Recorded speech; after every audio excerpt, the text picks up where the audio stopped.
Izinkan saya atas nama pemerintah Provinsi Papua, Bapak PJ Gubernur Papua dan seluruh jajarannya menyampaikan selamat kepada adik-adik sekalian atas terpilihnya Bapak Ibu dari sekian banyak orang yang ketika pendaftaran dari K2 kemudian seleksi berkas dan lain-lain dijalani, Bapak Ibu lah yang terpilih. Dan hari ini dengan kerja keras dari pimpinan daerah Kabupaten Mapi, Bapak Ibu sudah diberi kesempatan pada hari ini untuk memulai langkah awal sebagai CPNS, menerima pembekalan untuk nanti menuju pegawai negeri sipil dan selanjutnya menjadi aparatur sipil negara bersama-sama dengan pemerintah Kabupaten Mapi membangun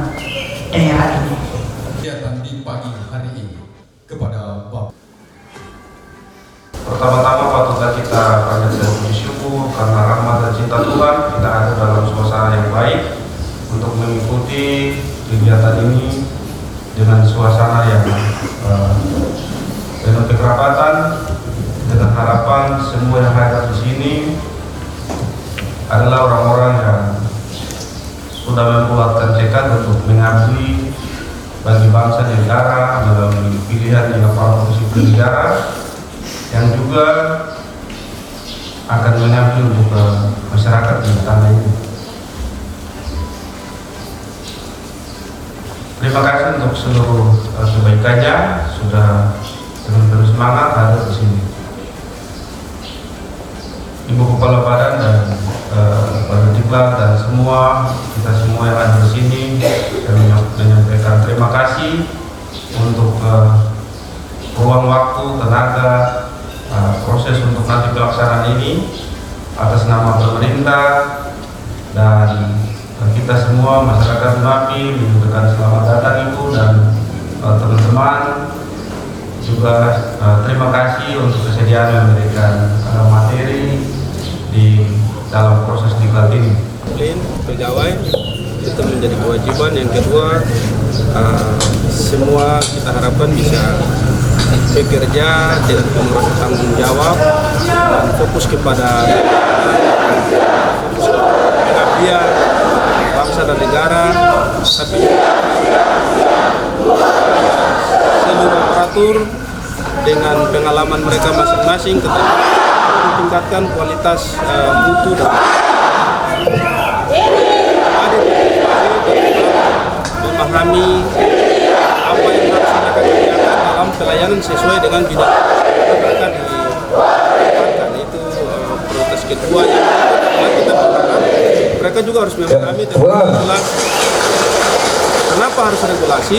Yang pertama itu tentang mereka punya hak dan kewajiban. Diatur dalam peraturan pemerintah yang ada itu harus sehingga proses kenaikan pangkat, gaji berkala dan hal-hal lain berkaitan dengan mereka punya kesejahteraan itu betul-betul mereka memahami sesuai aturan itu mana yang menjadi hak mereka dan mana yang menjadi kewajiban. Itu yang harus dipahami. Lalu yang berikut berkaitan dengan bagaimana aturan itu dipakai dalam hal penerapan dalam prosedur standar kerja.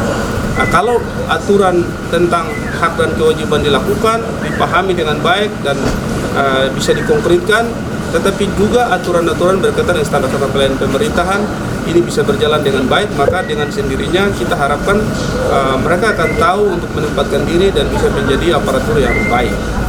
Selanjutnya kita harapkan melalui prajabatan yang hari ini dilaksanakan, ini adalah bagian dari proses panjang penantian mereka.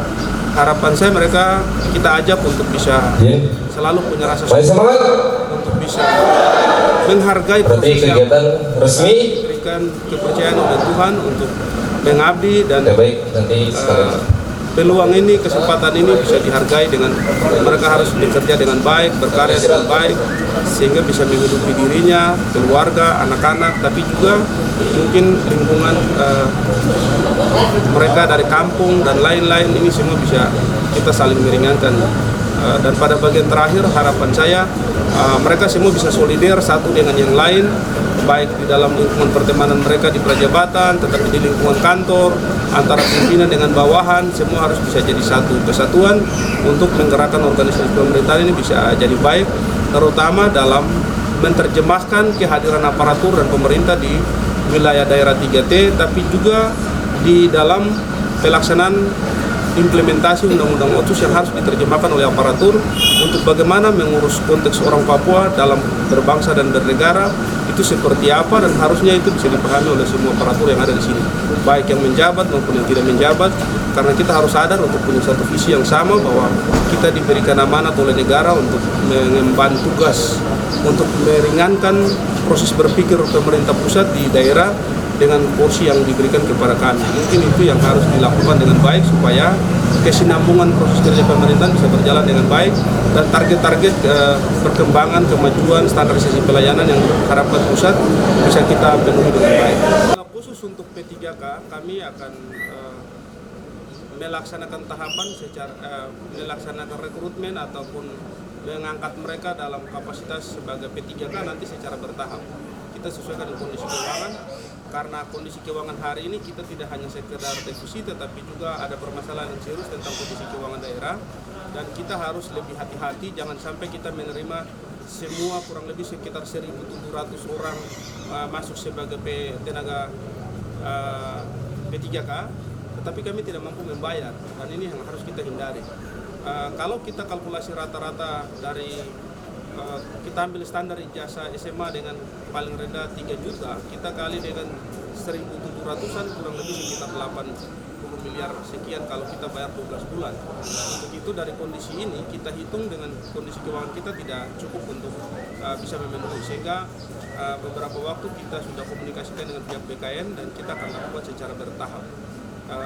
Selanjutnya mungkin kita akan sambung dengan Kemenpan supaya proses ini bisa ada pertimbangan yang bijak sehingga kita bisa mendapatkan keseimbangan tanpa harus mendapatkan ruang untuk terjadinya konflik dan lain-lain.